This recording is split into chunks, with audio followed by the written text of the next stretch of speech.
तो बच्चों एक बार फिर से आपका स्वागत है हमारे इस YouTube चैनल स्टडी स्मार्ट पे। आज हम आपको क्वेश्चन नंबर 11 बताने वाले हैं आर.डी. शर्मा ऑब्जेक्टिव का, इसीलिए बने रहिएगा हमारे साथ। और देखिए जनरली बच्चे क्या करते हैं ना, इस टाइप के छोटे छोटे क्वेश्चन को छोड़ देते हैं, क्योंकि बल्कि मुझे ऐसा लगता है कि इस टाइप के क्वेश्चन को ही सॉल्व करने में ज़्यादा एफर्ट आपको डालना चाहिए, क्योंकि यही धीरे धीरे कॉन्सेप्ट बनते जाते हैं। और ये जो छोटे क्वेश्चन होते हैं ये कॉन्सेप्चुअल क्वेश्चन कहे जाते हैं, क्योंकि इससे एक आपको नया कॉन्सेप्ट सीखने के लिए मिलता है। इसीलिए आइए इसको देखते हैं और इसको सॉल्व करने का प्रयास करते हैं, और मैं आपको इसको अच्छे से समझाने की कोशिश भी करूँगा। सबसे पहले देखिए L1R L2, मतलब कि L1R L2 आपके पास दिया हुआ, और ये आप समझिए कि L1 क्या है। Let R be the relation over the straight line in a plane such that L1, देखिए L1 जो है वो आपका एक लाइन है, स्ट्रेट लाइन है। L1 और L2 भी स्ट्रेट लाइन है आपके पास, which implies that L1 is perpendicular to L2। कह रहा है L1 अगर लाइन ऐसे है परपेंडिकुलर, तो L2 ऐसे होगा। कहने का मतलब है कि अगर L1 कोई लाइन अगर ऐसे सीधे जा रही है तो L2 उसके ऊपर परपेंडिकुलर लाइन ड्रॉ करना चाहिए।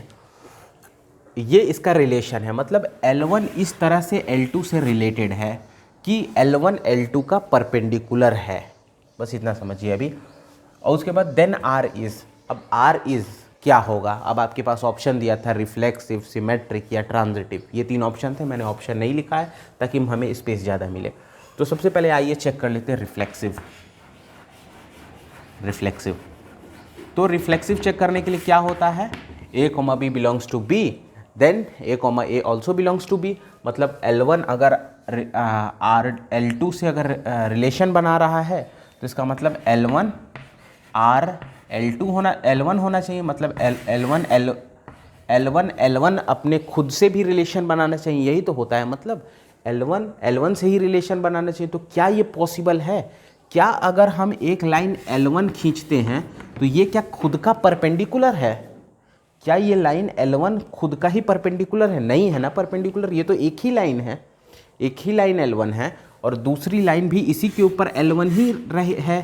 तो इसका मतलब ये नॉट परपेंडिकुलर है, इसका मतलब नॉट रिफ्लेक्सिव तो ये नहीं होगा, क्योंकि अगर एक ही लाइन है तो वो परपेंडिकुलर कैसे हो सकती है, ये आप खुद सोच के समझिए।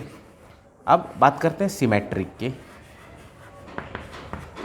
ऑब्वियसली अगर लाइन L1 L2 के परपेंडिकुलर है तो L2 भी L1 के परपेंडिकुलर होगा, क्योंकि सिमेट्रिक कहता है कि अगर A, B बिलोंग कर रहा है R से, देन आपके पास B, A भी R से बिलोंग करना चाहिए। तो मतलब अगर L1 अगर रिलेटेड है L2 से, मतलब L1 परपेंडिकुलर है L2 के, तो L2 भी परपेंडिकुलर होगा L1 से। ये वाली प्रॉपर्टी तो हमारी सही हो रही है। हम लोग बात कर लेते हैं ट्रांजिटिविटी की, ट्रांजिटिव रिलेशन।